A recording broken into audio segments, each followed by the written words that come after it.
तो जैसे हम लोगों ने पिछले एपिसोड में देखा था, बाइजिंग अपनी एबिलिटी का यूज करके अपने चारों ओर अंजीरा कर लेता है, जिससे वो और जीरेन उस बुल के अटैक से बच सके। उसके बाद नर्स कहती है, क्या ये सच में पॉसिबल है? ये सब करके क्या तुम सच में सर्वाइव कर सकते हो? बाइजिंग कहता है, मैं सिर्फ अपनी इस लाइट की बोलो को समन करके अपने आप को ही प्रोटेक्ट कर सकता हूँ। साथ में ऐसे एनर्जी चैनल और इलेक्ट्रिक पिक्सल के ये कोई मेरे लिए प्रॉब्लम नहीं है। इसको लगातार इसी जगह रखना।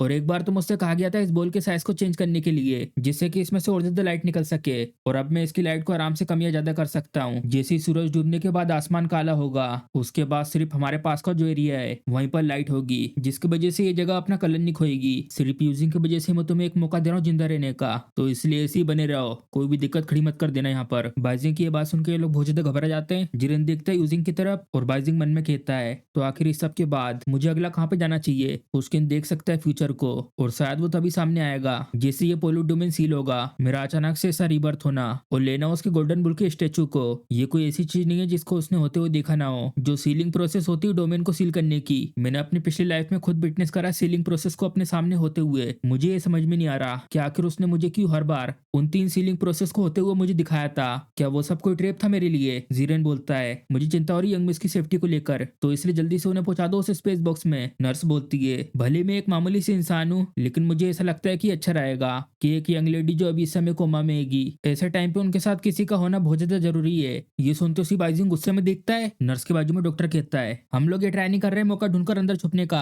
हम लोगों को बस ये ऑर्डर दिया गया कि हम लोग फॉलो करें यंग मिस को हर टाइम पर। बाइजिंग बोलता है, जो यूजिंग की अभी इस समय जो हालत है वो ये उसके पावर लेवल के अचानक से कम हो जाने की वजह से, जिसको आराम से वापस से रिस्टोर कर सकते हैं। अगर मैं उसे अपना एक एनर्जी लेवल देता हूँ तो मैं उसे तब तक नहीं उठाऊंगा जब तक सीलिंग करने का काम कंप्लीट नहीं हो जाता। तो इसलिए ऐसे समय पर ये अच्छा ही रहेगा कि वो अंदर ही रहे। और चेक कर रहा होता उस स्पेस बैग के अंदर, जो रुको यहाँ पर कुछ है अंदर। अच्छा, तो ये वही सेम स्पेस पे ओपन हुआ है जहाँ पे जिया थी। यहाँ इसके अंदर कुछ सप्लाई बाकी आएंगे, तो ये काफी रहेगा तुम दोनों के लिए भी। नर्स यूजिंग को उस पोर्टल की तरफ ले जाते हुए कहती है, क्या ये सच में पॉसिबल हो पाएगा? बाइजिंग गुस्से में कहता है, अगर तुमने हिम्मत करी यूजिंग के साथ कुछ करने की, तो मैं पोर्टल को ओपन करके तुम लोगों को किसी भी टाइम पे मार सकता हूँ। और अगर मैं गलती से मारा गया तो तुम हमेशा के लिए फंस जाओगे इस पोर्टल के अंदर। और उसके बाद जल्दी से लोग लेके चले जाते हैं यूजिंग को इसके अंदर। उनके जाते से बाइजिंग पोर्टल बंद कर देता है और धीरे धीरे अंधेरा होना शुरू हो जाता है। जीरन ऊपर देखकर कहता है, अब पूरे तरीके से रात हो चुकी है। बाइजिंग कहता है, क्या तुम्हें डर लग रहा है? जीरन बताता है, जो जिन फैमिली है उनके लोग कभी भी नहीं डरते किसी भी चीज से। बाइजिंग कहता है, एक दिक्कत के अंदर दूसरी दिक्कत की है ना? जीरन कहता है, जीनियस और महान लोग जो हमेशा अपने रास्ते पर चलते हैं उन्हें हमेशा निकाल दिया जाता है, और ये सिर्फ बस एक डिल्यूजन है। ये कि वो लोग पोल्यूटेंट को एलिमिनेट करके मेनकाइंड को बचा सकते हैं। बाकी वो लोग जो यूज करना चाहते हैं अपनी रिसर्च के रिजल्ट को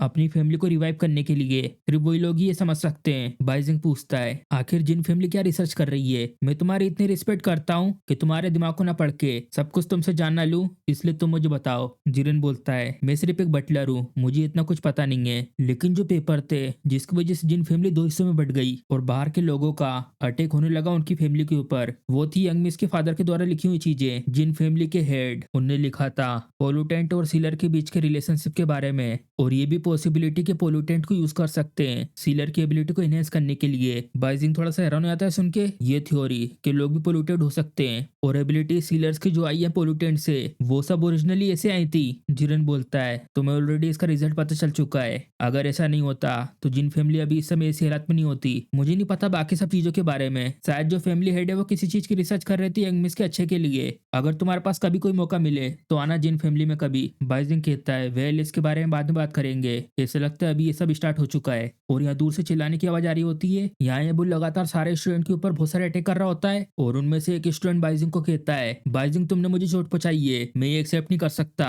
और इस डोमेन के अंदर ये बुल लगातार आसमान से ऊपर से गिर गिर के बहुत सारे अटैक कर रहा होता है। बाइजिंग कहता है, देखकर ऐसा लग रहा है कि अब कोई भी जिंदा नहीं बचा है। जीरन कहता है, आखिर तुम उसे कैसे सील करोगे? बाइजिंग उठता है, हाँ आखिर मैं उसे कैसे सील करने वाला हूँ, तो चलो तुम्हें दिखाता हूँ। जैसे डोमेन के अंदर सारा का सारा कलर चले जाता है, उसके बाद वो बुल लगातार ऐसे अंधेरे में घूमने लगता है, कहीं पे कोई कलर रह तो नहीं गया, और ऐसे इंतजार करते रहता है। और सिर्फ यही मौका है उसके साथ आमने सामने कॉन्टेक्ट करने का।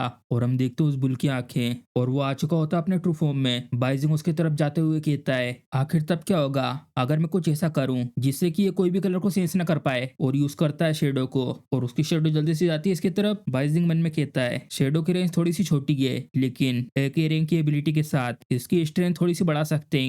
थोड़ी सी पावर इसके अंदर डाल के, और इसके अंदर अपनी पावर डालता है 3000, और ये शेडो उस बुल को धीरे धीरे पूरी तरीके से कवर कर लेती है, जिसकी वजह से डोमेन भी धीरे धीरे टूटने लगता है। जिरेन देखता है डोमेन की तरफ, पोल्यूटेड डोमेन तो अब धीरे धीरे गायब हो रहेगा, और उस स्पेस बॉक्स के अंदर से बाइजिंग निकाल देता है इन तीनों को। नर्स कहती है क्या हुआ, तुमने इस समय क्यों ओपन करा? पीछे डॉक्टर कहता है क्या सब कुछ अब खत्म हो चुका है? बाइजिंग अपना हाथ सामने की तरफ करके कहता है अब स्टेप 2 की बारी है, इसको अब डालना उस स्पेस बॉक्स के अंदर, और अपनी 4000 पावर को यूज करता है उस स्पेस बॉक्स को बड़ा करने के लिए, और उस पूरे के पूरे बुल को उस स्पेस बॉक्स के अंदर डाल देता है। चलो ये सीलिंग कंप्लीट हो चुकी है। स्किन की इफेक्टिव कंप्लीट सील से ये बिल्कुल अलग है। इसमें जो डिमोनिक बुल है वो सोता नहीं है, लेकिन अब वो किसी भी तरीके के रूल को ट्रिगर नहीं कर सकता, और इतना काफी है इसको दोबारा कभी और यूज करने के लिए जब भी कोई खतरा आएगा मेरे सामने। जीरेन कहता तुम, उसके बाद जल्दी से बाइजिंग एबिलिटी दे देता है यूजिंग को, और कूद के यहाँ से निकल जाता है। बाय बाय, अब फिर मिलेंगे। और एक साथ यूज करता है अपनी 3 एबिलिटी को, और यहाँ से जाते हुए एक और एबिलिटी यूज करता है विजन एबिलिटी, और मन में कहता है चलो देखते कहाँ पर है वो मेरा अच्छा भाई लोन शार्क, वो जरूर इंतजार कर रहा होगा मेरा। और उसके बाद यहाँ पर यूजिंग भी अपनी आंखें खोल लेती है, और अचानक से घबराते हुए उठती है। नर्स जीरेन की तरफ देखकर पूछती है आखिर में यहाँ पर कितनी देर से ऐसे बेहोश थी,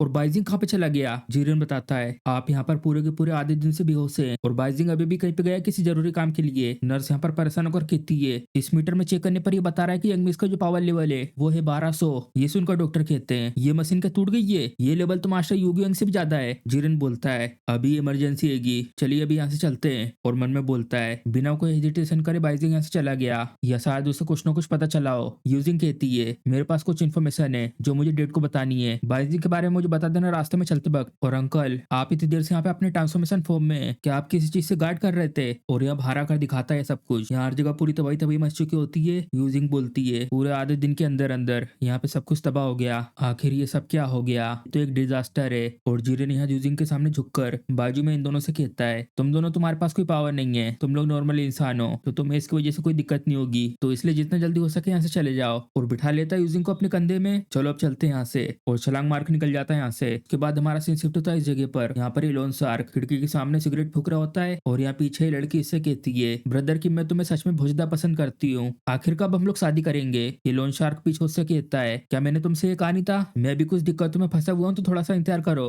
और तभी इस रूम का गेट खोलकर इसकी डॉटर कहती है हाँ मैं भी इस बात पे एग्री करती हूँ, मुझे बहुत ज्यादा पसंद है इंसानों को एक साथ जुड़ा हुआ देखना। डेड मुझे ये पसंद है, मुझे ये चाहिए। इसको यहाँ देखकर बिस्तर में बैठी हुई लड़की कहती है आखिर ये है कौन? तुमने तो कहा था तुम तो सिंगल हो। लोन शार्क कहता है ये मेरी डॉटर है, और मैंने तुमसे झूठ नहीं कहा, मैं सिंगल भी हूँ और मैं डिवोटेड भी हूँ। ये लड़की चिल्लाकर कहती है तुमने मुझसे झूठ कहा था, जल्दी मेरे कपड़े दो, मुझे यहाँ से वापस जाना है। ये लोन शार्क कहता है क्या तो दिक्कत वाली चीज है, जाओ मेरी डॉटर जाओ उसके पास में। और पीछे से वो चिल्ला रही होती है हे तुम, और ये गेट बंद करके यहाँ से चला जाता है। और इसको यहाँ से जाता देख बाइजिंग कहता है ढूंढ लिया मैंने तुम्हें। लोन शार्क यहाँ से जाते हुए फोन पे बात कर रहा होता है बॉस क्या तुम्हें पैसे मिल गए? मैंने आज कुछ लोगों से पैसे इकट्ठे करे हैं, आज 8 लोगों से मैंने पैसे कलेक्ट कर लिए हैं, और जो 3 लोग और थे उनके इनफॉर्मल डॉक्यूमेंट को देखना बाकी है, तो जैसे ही वो हो जाता है मैं उनके पास से भी कलेक्ट कर लूंगा। इसका बॉस कहता है बहुत बढ़िया, तुमने अच्छा काम करा, मैं तुम्हारे पास सबसे ज्यादा भरोसा करता हूँ। और मन में कहता है मेरी लाइफ तो बहुत ज्यादा अच्छी चल रही है, बॉस यहाँ पर मेरे ऊपर बहुत ज्यादा भरोसा करते हैं, और मेरी बेटी जो अवेकन कर चुकी है वेल मैं यहाँ पर इसे भी रास्ते से हटा दूंगा, और ये काम मैं अकेले करूंगा। फिर बॉस कहते हैं उस तरफ से तुम्हारे ऊपर नजर रखी जा रही है। लोन शार्क कहता है हेलो बॉस, मैं तुम्हारी बात सुन नहीं पा रहा हूँ, आपके तरफ का सिग्नल तो सच में बहुत ज्यादा बेकार है। बॉस कहते हैं एज ए तुम्हारे सुपीरियर होने के रूप में मैं अरेंज करता हूँ तुम्हारे लिए अगले काम को। ये सुनते सी ये लोन शार्क कहता है बॉस आपने कहा था जैसे ही मैं लोन के पैसे कलेक्ट कर लूंगा लोगों से तो मुझे उसके बाद छुट्टी दी जाएगी, आप इस काम के लिए किसी और को ढूंढ लीजिए। और हम देखते हैं अभी जो थोड़ी देर पहले सिग्नल की दिक्कत आई थी उसके बाद से यहाँ पर बाइजिंग बात कर रहा होता है इससे, और उससे कहता है अच्छा तो ऐसी बात है, तो जो तुमने आज काम करा था उसके बारे में मुझे बताओ। ये सुनकर ये लोन शार्क हैरान हो जाता है क्या अभी तो मैंने आपको थोड़ी देर पहले बताया था जितने भी घरों में जाकर मैंने पैसे लिए थे सारे के सारे पैसे मैंने आपको ऑलरेडी भेज दिए हैं। और हैरानों को देखता है पीछे की तरफ यहाँ पे बाइजिंग अपनी 3 एबिलिटी को यूज करके इसको बेवकूफ बना रहा होता है। पहला तो साउंड कंट्रोल, दूसरा मैग्नेटिक फील्ड कंट्रोल, इसको यूज करके तुम अपने आसपास एरिया में कम्युनिकेशन सिग्नल में डिस्टर्बेंस ला सकते हो। और तीसरी सुपीरियर कमांड, तुम इसको यूज करके अगर तुम जो भी कमांड दोगे तो सामने वाले को वो बात कैसे भी करके माननी पड़ेगी। बाइजिंग कहता है उसकी तरफ आते हुए बहुत अच्छे किम, भले ही एक रैंक की एबिलिटी है लेकिन तुम पूरी तरीके से मेरी बात मानोगे मेरी ऐसी क्रैशिंग पावर लेवल के साथ। किम यहाँ पर हैरान हो जाता है बाइजिंग को देखकर तुम, और बाइजिंग उसे कंधे पे हाथ रख के कहता है मेरा जो अगला ऑर्डर है वो ये है जितने भी लोगों से तुमने पैसे लिए हैं वो जिस तरीके से मरेंगे तुम्हें खुद वो अपने साथ करना है। किम हैरान हो जाता है सुन के। किम घबराते हुए कहता है लेकिन मैं भी इसमें मारा जाऊंगा, आखिर तुम अभी इसे कायर की तरह एक्टिंग क्यों कर रहे हो? तुम तो सच में एक धब्बा हो। मैं तुम्हें देता हूँ अपनी एक पावर बिना डरे मरने के लिए। और हम देखते हैं बाइजिंग ने इसको दी होती है ability melter domination extreme survival. ये लो, मैं तुम्हें एक्स्ट्रा 200 और पावर लेवल देता हूँ जिससे तुम थोड़ा और टाइम तक सर्वाइव कर पाओगे। सबसे पहला तरीका मरने का, रोड को क्रॉस करते हुए टकरा जाना ट्रक से, और वहाँ पीछे वो टकरा जाता है, दीवार पे टकराओ, जंप करो बिल्डिंग से, काट लो अपने हाथ को, अपने आप को टांग लो, आग लगा लो अपने ऊपर और छलांग लगा दो समुद्र में। ऐसे ही मजे करते रहो तुम इस सब के साथ किम। और यहाँ जिस कमरे में उसकी डॉटर थी यहाँ पर आ जाता है ढूलिया में उसकी डॉटर को गेट खटखटा कर कहता है डिलीवरी आई है। और उसका कुत्ता देखता बाहर झाँक कर, इसको देखकर बाइजिंग हैरान हो जाता है। और हम देखते हैं उसका शरीर आधा कुत्ते का होता है आधा वो लड़की का। और यहाँ इसकी बेटी ने उस लड़की के पैरों को अपने पैरों से चेंज कर लिया होता है और बाइजिंग से कहती है बिग ब्रदर क्या आप यहाँ पर खेलने आए हमारे साथ? जरा देखो तो मेरे ये नए पैर, मेरे डेट को ये बहुत ज्यादा पसंद है। क्या है मजेदार नहीं है? क्या तुम मेरे कुत्ते के साथ एक बनना चाहते हो? बाइजिंग कहता है क्या खेलना? क्यों नहीं, लेकिन तभी अगर तुम मेरे रूल को फॉलो करोगी। और उसके पास से उसकी एबिलिटी ले लेता है ऑब्जेक्ट स्प्लिट। इसको यूज करके किसी भी चीज को अलग कर सकते किसी भी चीज से, भली वो चीज जिंदा हो या मरी हुई। बाइजिंग कहता है जाओ ढूंढो अपने फादर को और एक साथ दोनों को दोनों खेलना। और बाइजिंग ने इसको इसको कुत्ते के साथ जोड़ दिया होता है और ये कहती है ठीक है और गोल गोल घूम के चले जाती है यहाँ से। डेट चलो खेलते हैं एक साथ। और तभी अचानक से बाइजिंग को कुछ होता है और उसकी सीधी आंख में से बहुत सारी रेड एनर्जी निकल रही होती है और ये सब होने की वजह से बहुत तेज चिल्लाने लगता है क्या वो जो सील थी वो काम नहीं कर रही है। और जल्दी से ओपन करता अपनी स्पेस बैग को जो पहले मैंने इसको मेंटेन करने के लिए 3000 पावर डाली थी, अब वो घट के 2400 हो चुकी है। मेरे को अब इसमें और 3000 ऐड करनी होगी और फिर ऐड कर देता। उसके बाद 3000 पावर और शेडो के अंदर लंबी लंबी सांस लेकर मन में कहता है चलो अभी के लिए तो वो काबू में आ चुका है। इस शेडो सील का जो पार्ट अभी टूटा था उसकी पावर अब परमानेंटली जा चुकी है और ये बुल ये सब करके मेरी बॉडी के ऊपर टेक ओवर करने की कोशिश कर रहा था। मुझे डर है अगर ये ऐसे चलता रहा तो ये सील ज्यादा समय तक टिक नहीं पाएगी। क्या मुझे इस बुल को वापस से बाहर छोड़ देना चाहिए? नहीं, बिल्कुल भी नहीं, मैं ऐसा नहीं कर सकता। ये चाबी है पुस्किन के प्लेन को तोड़ने की। अगर मुझे रिवेंज लेना है तो मुझे इसको अपने पास रखनी होगा। और हम देखते हैं यहाँ पर ये लोन शार्क अपने आप को मार रहा होता है दीवार पे पीट पीट के और बाइजिंग यहाँ से जाता है वो उसकी पावर लेवल को ले लेता है। मैं बिल्कुल भी अब पावर लेवल को बेच नहीं कर सकता, तुम बस इंतजार करो, मैं तुम्हें तुम्हारे बॉस के साथ साथ में मार दूंगा, बस उसे फंसने तो दो मेरे जाल में, फिर देखता हूँ मैं उसे। चलो अभी के लिए चलती हूँ यूजिंग को ढूंढने के लिए। अगर उसके फादर पोल्यूटेंट के ऊपर रिसर्च कर रहे हैं तो उनके पास कोई ना कोई तरीका होगा इसको सील करने के लिए। और उसके बाद हमारा सीन यहाँ पर शिफ्ट होता है। यहाँ पर एक जन कहता है क्यू गुएंग वो बास्टर्ड, मैं बता सकता हूँ कि वो बहुत ज्यादा लकी है, मैंने पहले से उसको लेकर बहुत ज्यादा तैयारी करके रखी हुई थी। और हम देखते हैं यहाँ पर जीरन और यूजिन आ चुके होते हैं। जीरन बोलता है फैमिली हेड आप तो बहुत ज्यादा समझदार हैं, मुझे पहले से पता नहीं चला था कि वो इतना ज्यादा अलग है और उसने तो ऑलमोस्ट चोट पहुंचाई दी थी यंग मिस को। यूजिन कहती है उसने भी मुझे बेवकूफ बना दिया था। डेड आखिर आपको पता कैसे चला? यूजिन के डेड कहते हैं जब उसने पहली बार अपनी खुद की मदर को नहाते हुए झाँक कर देखा था, मैंने उसके बाद हर दिन उसके अंदर एक स्पेशल हार्मोन को इंजेक्ट करना शुरू कर दिया और उसके बाद तो वो कभी भी एक नॉर्मल लड़का बन ही नहीं सकता था। यूजिन कहती है डेड आखिर आपको कैसे पता कि वो झाँक के देख रहा था? उसके डेड कहते हैं तुम लोग चिंता मत करो उसके बारे में, जितने भी लोगों ने उसको अप्रोच करा है चाहे वो लड़का हो या लड़की, वो सबके सब मेरे द्वारा भेजे गए थे और उसे ये लग रहा होगा कि वो पॉपुलर रहेगा और जीने लगा होगा ऐसी जिंदगी एक बेवकूफ बन के। और ऑफकोर्स मैंने उसके ऊपर इसी के साथ एक आइटम को भी यूज करा था जिससे पावर लेवल की ग्रोथ को स्लो कर सकते हैं। 800 पावर लेवल का होना ये तो सबसे बड़ा मजाक है सेकंड जनरेशन के सलकर में। ये सब सुनकर तो पीछे जीरन डर जाता है। यूजिंग कहती है मुझे उसके लिए कोई सॉरी फील नहीं हो रहा है, बस मुझे ये समझ में नहीं आ रहा है कि फादर इतने ज्यादा स्ट्रिक्ट क्यों थे। यूजिंग के फादर सीरियस होकर कहते हैं डेविल जब से वो छोटा था वो एक शैतान था, उसने एक 4 साल की लड़की को मार दिया था जब वो बस 12 साल का था। उस वक्त मैं था नहीं इस जगह पर, तो जो इसके फादर और इसके अंकल थे उनने इस मैटर को सप्रेस कर दिया था और उसे ये सब करने के बाद भी पनिशमेंट नहीं मिली। लेकिन जब जी फैमिली पकड़ी गई तो जो डीन के बाद जो सबसे पावरफुल इंसान आता है उसने मुझे कंट्रोल करने की कोशिश करी और जितने भी मेरे रिसर्च के रिजल्ट थे उनको लेने की मांग करने लगे। यूजिंग बोलती है क्या आप इस सब की वजह से खतरे में आ जाओगे? अब जबकि मैं अवेकन कर चुकी हूँ मैं आपकी मदद कर सकती हूँ इसमें। ये सुनते से यूजिंग के फादर कहते हैं ये तो बहुत ज्यादा खुशी का दिन है, मेरी बेटी तो अवेकन कर चुकी है, मैं कुछ दिनों में पार्टी रखूंगा इसको लेकर और तुम बिल्कुल भी चिंता मत करो, हम लोग बाद में मिलेंगे तुम्हारे अंकल से चीजों को सेटल करने के लिए। अगर तुम्हारे पास कोई मौका मिले तो मैं मिलना चाहता हूँ उस स्टूडेंट जिसका नाम बाइजिंग है, तुमने बताया था ना उसके बारे में, मैं उसको लेकर बहुत ज्यादा इंटरेस्टेड हूँ, लेकिन अगर उसके दिमाग में मेरी बेबी गर्ल के लिए कोई ख्याल आया तो फिर मैं उसे देख लूंगा। यूजिंग बोलती है डेड आप तो उसे डरा दोगे ऐसा करके, और गले लग जाती है उसके बाद अपने डेड के। जीरन मन में कहता है मुझे डर है कि जी फैमिली आज रात को चेंज होने वाली है और यूजिंग से बोलता है यंग मिस आपने आपने आज बहुत ज्यादा कड़ी मेहनत करी है, तो चलिए मैं आपको ले चलता हूँ, आप घर जाकर आराम करिएगा। और उसके बाद यूजिंग के फादर मन में बोलते हैं, ये सब कुछ बस इसी की वजह से स्टार्ट हुआ है, क्योंकि मैं बहुत ज्यादा ऑब्सेस था रिसर्च को लेकर और ब्रांच फैमिली को पूरी की पूरी पावर लेने दी।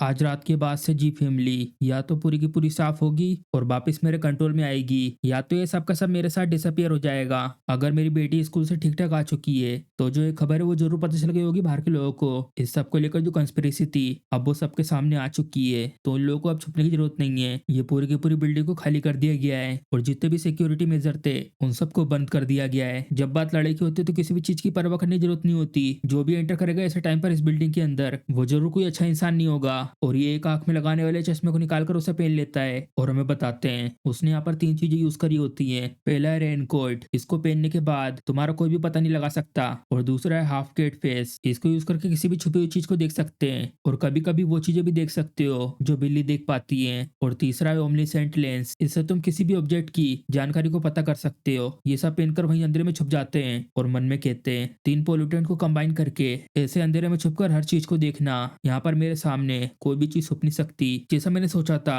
ये आया यहाँ पर, आखिर कौन है ये। और हम देखते हैं बाइजिंग होता है, मन में कहता है ये तो बहुत ज्यादा वियर्ड है, यहाँ पे कोई भी नहीं है। मैंने तो अभी भी यहाँ से यूजिंग को जाते हुए देखा था, आखिर उसके फादर कहाँ पे गए, मैंने साफ साफ उनकी आवाज सुनी थी। चलो अभी इस सबको जाने दो, मेरे पास अभी बिल्कुल भी टाइम नहीं है। उनके लिए मैं यहाँ पर एक मैसेज छोड़ देता हूँ, हेलो मैं हूँ व्हाइट स्टार, अपनी बेटी को बचाने के लिए प्लीज मुझे कुछ अच्छी इन्फॉर्मेशन दीजिए। कहीं ये फनी तो नहीं है, नहीं अभी ये सब सोचने का टाइम नहीं है। और यहाँ यूजिंग के फादर देखते हैं अपने उस चश्मे से, यहाँ पर उनको सबका सब पता चल जाता है बाइजिंग के बारे में कि यहाँ पे कोई ऐसा पोल्यूटेंट है जिसको वजह से अपने पास इतनी सारी एबिलिटी को रख सकते हैं और वो भी सेम टाइम पे। चलो इसे और अच्छे से चेक करते हैं। और बहुत ज्यादा हैरान हो जाते हैं, क्या एक एस क्लास का पोल्यूटेंट। और डर के मारे पीछे हट जाते हैं और अपना मास्क निकाल कर कहते हैं, मेरे डियर सन इन लो, मुझे तो ये विश्वास ही नहीं हो रहा कि तुम्हारे पास एक एस क्लास का पोल्यूटेंट है। बाइजिंग हैरान हो जाता है उनको अपनी तरफ आता देखकर और यूज करता है अपनी शील्ड को।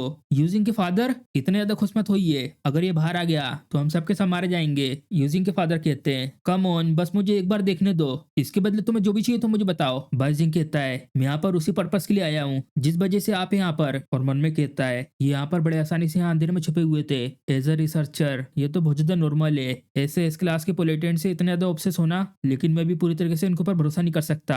अगर मैं केयरफुल नहीं हुआ तो मुझे यहाँ पर गिनी पिग की तरह यूज करा जा सकता है। यूजिंग के फादर कुछ ढूंढते हुए कहते हैं, मैंने सुना जीरेन से, उसने बताया कि तुम्हें पता है रूल के बारे में, ये जो रूल्स हैं जितना तुम सोचते हो ये इतने ज्यादा खतरनाक नहीं है। बाइजिंग मन में कहता है, एक पोल्यूटेंट जो आसानी से एक सिटी को डिस्ट्रॉय कर सकता है, तुम कह रहे हो कि ये डेंजरस नहीं है। और बाइजिंग को फेंक कर कुछ देते हैं, ये लो ट्राई करो इसे। इसे देखकर बाइजिंग डर जाता है। यूजिंग के डेट कहते हैं, इस मिस्चीवियस जेलीफिश पोल्यूटेंट से डरो मत, इसके जो साइड इफेक्ट है वो बहुत ज्यादा कम है, लेकिन ये तुम्हारे बहुत ज्यादा काम आएगी। अगर तुम इसे जल्दी नहीं उठाओगे तो जो इससे निकलने वाला लिक्विड है वो इस पूरी बिल्डिंग में फैल जाएगा। बाइजिंग इसको उठाता अपनी पावर यूज करके। यूजिंग के डेट बताते हैं इसके बारे में, एक इस क्लास की सील मिस्चीवियस जेलीफिश जो बाहर के कंटिनेंट है वो तेल की वजह से बहुत ज्यादा अमीर है और यही कारण बना दुश्मनी और वॉर का।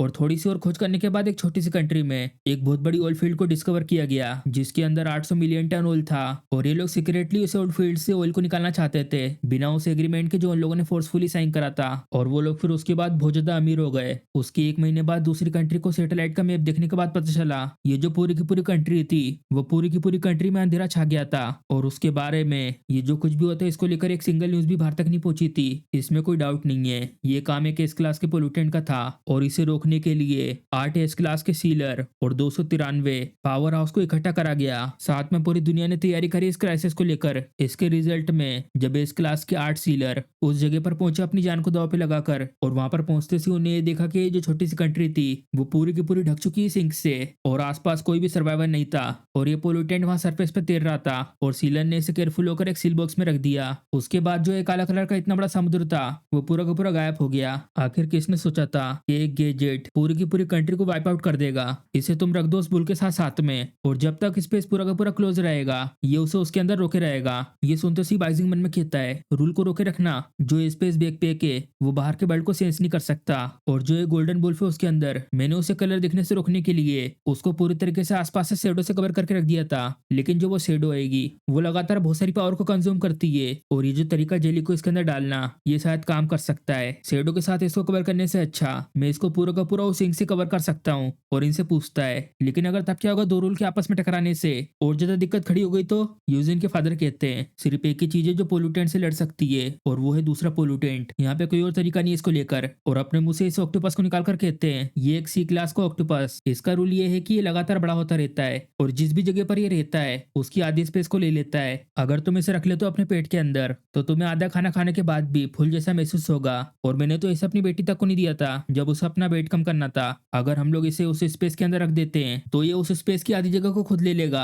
और यहाँ मेरे पास और भी बहुत ज्यादा पोल्यूटेंट होंगे जिनका है थोड़ा बहुत साइड इफेक्ट, लेकिन वो बहुत ज्यादा काम के हैं। तो आखिर क्या कहना है इसके बारे में? तुम्हारे बुल के बदले तुम उनमें से कोई भी ले सकते हो। बाइजिंग मन में कहता है, क्या तुम वो जेलीफिश दोबारा लेना चाहते हो जो तुमने मुझे दी थी? और इनके पीछे देखता वो सारे के सारे सामान को जो इन्हें पहना हुआ था। ये अचानक से यहाँ पे मेरे सामने आ गए थे। क्या यहाँ पर इस रेनकोट और मास्क को पहनकर छुपकर मेरे ऊपर नजर रख रहे थे? शायद मैं इनको यूज कर सकता हूँ पुस्किन के सामने। और इनसे कहता है, मैं उसे इन चीजों के साथ एक्सचेंज नहीं कर सकता, ये बहुत ज्यादा इंपॉर्टेंट है मेरे लिए। यूजिंग के फादर कहते हैं, क्या तुम्हें पसंद नहीं आया? जा रुको, तुम चाहते हो इसके बदले मेरी डॉटर को?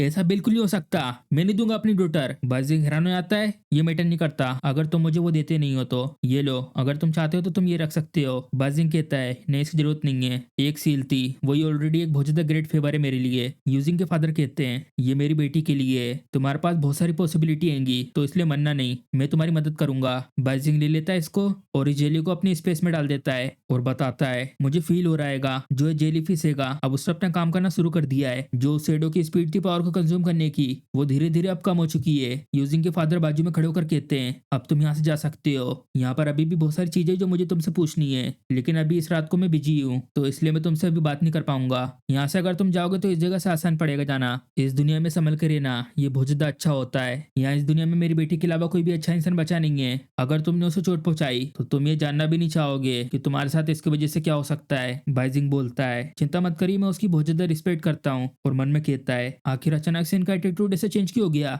और मुझे यहाँ से जाने के लिए बोल दिया? आखिर क्या हो रहा है? कुछ होने वाला है कि यहाँ पर? चलो जाने दो, मैं नहीं पूछूंगा, अभी मैं तैयार नहीं हूँ पुस्किन से लड़ने के लिए। चलो अभी यूजिंग से मिलने चलते हैं और जाएंगे उसके बाद छुपने के लिए। मेरा एम है 1000 एबिलिटीज को कलेक्ट करना और पहुंच जाना 1 मिलियन के पावर लेवल तक। और यहाँ यूजिंग के फादर इस बॉक्स को खोल के कहते हैं, चलो ढूंढ लिया, ब्लैक मंकी का नाखून, एक क्लास का सील आइटम, चलो इसे यूज करेंगे। तो तुम यहाँ पर आए गए मेरे छोटे भाई रेनमी। और हम देखते हैं इनकी एबिलिटी अननोन होती है, क्वेश्चन मार्क। और पीछे वाले के पास भी एक क्लास की एबिलिटी होती है, लेकिन जो यहाँ इन लोगों के साथ आए होते हैंगे ये होते हैं बहुत ज्यादा पावरफुल। तो इसके पीछे यहाँ सनमियो, इसकी एक क्लास की एबिलिटी के साथ साथ इसका जो पावर लेवल है वो 8000 तक का होता है। और इसके सामने वाला चेन कुन, ये भी एक क्लास का होता है और उसका पावर लेवल तो सबसे ज्यादा होता है 13000। इनको देखकर यूजिंग के फादर बोलते हैं, ये तो अपने साथ यहाँ पर बहुत सारे पावरफुल लोगों को लेके आया है, ऐसा लगता है वो बहुत ज्यादा कॉन्फिडेंट है इस बार। तुम मेरे ऊपर फोर्स का यूज करके पोल्यूटेंट की रिस्ट्रिक्शन को हटाना चाहते हो, अब यूज करना पोल्यूटेंट की पावर को, इससे ह्यूमैनिटी पूरी तरीके से तबाह होने के कगार पर पहुंच जाएगी। मेरी जो रिसर्च है वो जरूर अभी सही ट्रैक पर है, मैं कुछ भी करके इसमें सक्सेस होकर रहूंगा। Good bye gentleman. और उसके बाद हमारा सीन शिफ्ट होता है यूजिंग के घर पर। यहाँ पर यूजिंग बैठकर अपने पैर के नाखून काट रही होती है और बाहर से आवाज आने पर देखती है मुड़ के, कौन है वहां पर? उधर से आवाज आती है, मैं हूँ बाइजिंग। और अचानक से वहां पर एक धमाका होता है। जिरेन देखता है रानी से उस जगह पर और यहाँ पर ये जगह पूरी की पूरी धमाके से उड़ चुकी होती है और हम देखते हैं बाइजिंग को पूरा का पूरा जल चुका होता है। ये तो दर्द कर रहा है। यूजिन घबराते हुए कहती है, क्या तुम ठीक हो? तुम पूरी तरीके से जल चुकी हो, मैं भी लेके आती हूँ बैंडेज। बाइजिंग कहता है, रुक जाओ, कुछ भी लाने की जरूरत नहीं है, तुम्हारा शुक्रिया, मैं अपने आप को यहाँ पर अपनी एबिलिटी से हील कर सकता हूँ और ये बहुत ज्यादा अच्छा टाइम है इस एबिलिटी को टेस्ट करने का। और अपनी 3 एबिलिटी को यूज करके अपने आप को ठीक कर लेता है। पहली एबिलिटी स्मूथ स्किन, दूसरी सुपर रिकवरी, तीसरी बोन रीजनरेशन। चलो ये अच्छा है कि मेरे पास काफी एबिलिटी है। तुम सच में चाहती थी ना कि मैं यहाँ पे मारा जाऊं? कितनी ज्यादा रूथलेस हो तुम तो। यूजिन कहती है, मैं करना नहीं चाहती थी, उस वक्त तुमने मुझे बहुत ज्यादा डरा दिया था। मैंने तुम्हारी आवाज सुनी थी, लेकिन जैसे मैंने पीछे मुड़ के देखा वहां पूरी खिड़की के ऊपर टेंटिकल ही टेंटिकल थे, मुझे लगा कि वो मोस्टर है जो तुम्हारी आवाज निकाल रहा है। बाइजिंग बोलता है, क्योंकि जो टेंटिकल है इनके अंदर ये सक्शन कप है जिसकी वजह से खिड़की को पकड़ना बहुत ज्यादा आसान होता है। यूजिंग बोलती है, मुझे अभी भी भरोसा नहीं हो रहा है कि तुम बाइजिंग हो, तुम रिकवर कर सकते हो अपने हेयर को और यहाँ तक कि अपने कपड़ों को भी। बाइजिंग कहता है, तुम भरोसा करो या ना करो, मैं मेक श्योर करने के लिए आया था कि तुम ठीक ठीक ठाक हो, तो अब मैं चलता हूँ। यूजिंग बोलती है, मुझे ये लगा था कि मुझे कभी भी मौका नहीं मिलेगा तुम्हें सामने से शुक्रिया करने का। मैं वहाँ पे बेहोश हो गई थी, मुझे कोई भी आइडिया नहीं है कि वहाँ पर तुम्हारे साथ क्या क्या हुआ। मैं तुम्हारी बिल्कुल भी मदद नहीं कर पाई और यहाँ तक कि तुमने एक अपने हाथ को भी खो दिया। बाइजिंग कहता है, चिंता मत करो इसके बारे में, मेरे हाथ को मैं आसानी से फिक्स कर लूंगा। और फोन लगाती है, अंकल जीरेन यहाँ पर आइए थोड़ी देर। तो नहीं नहीं, यहाँ पे कुछ नहीं हुआ, बस मैंने अपनी पावर को लेकर थोड़ा सा कंट्रोल खो दिया था। क्या आप अभी भी यूज कर सकते हैं अपने उल्टे हाथ को? बाइजिंग कहता, तुम परेशान मत हो इसको लेकर, मेरे पास अपने खुद के प्लेन है। और अपने पंखों वाली एबिलिटी को यूज करके यूजिंग से जाते हुए कहता है, ये सब काफी है, मुझे अब जाना होगा यहाँ से। तो ठीक है, अब मैं चलता हूँ। यूजिंग रोकती है बाइजिंग को, कैसे चिंता ना करूँ, मैंने अभी तक तुम्हें ढंग से शुक्रिया तक नहीं कहा है। मैं अभी कपड़े चेंज करके आती हूँ, चलो मेरे साथ डिनर पे,